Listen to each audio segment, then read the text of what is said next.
मंगल कामना के साथ मैं बबन जी आप लोगों के सामने उपस्थित हूँ। आज मैं अध्याय द्वितीय, जिसका शीर्षक है मिठाई वाला, जिसके लेखक भगवती प्रसाद वाजपेयी जी हैं।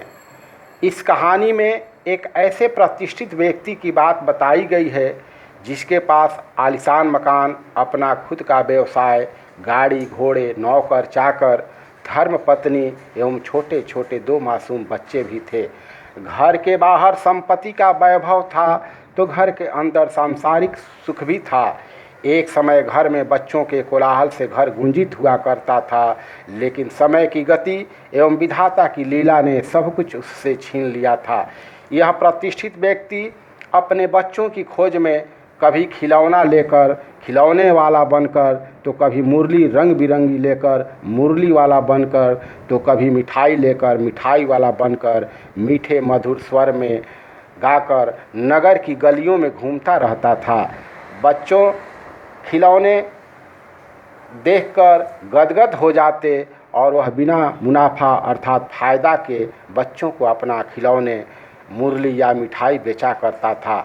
प्रतिष्ठित व्यक्ति को बच्चों से फ़ायदा लेने के नियत से नहीं, बल्कि बच्चों में अपना समय गुजारने तथा अपने बच्चों को उन बच्चों में एक झलक पाने की लालसा जो थी, वह उसी की खोज में अलग अलग सामान लेकर नगर की गलियों में घूमा करता था।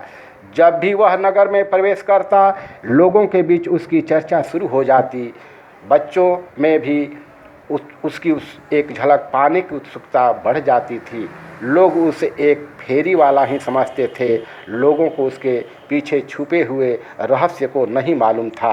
हाँ, इतना लोगों के बीच ज़रूर चर्चा होती कि आखिर इससे क्या फ़ायदा होता होगा, मेहनत भी तो न आती होगी। प्रतिष्ठित व्यक्ति कभी कभी तो बिना पैसे के भी किसी बच्चे को मुरली दे देता था। इतना होने के बावजूद भी उसके दुख को समझने वाला कोई नहीं था, क्योंकि उसका दुख दिखता नहीं था।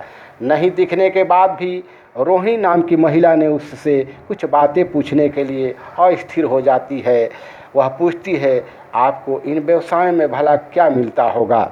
वह नम्र होकर बोलता, मिलता भला क्या है, खाने भर मिल जाता है। कभी वह भी नहीं, पर हाँ संतोष, धीरज और कभी कभी असीम सुख जरूर प्राप्त हो जाता है। धन्यवाद।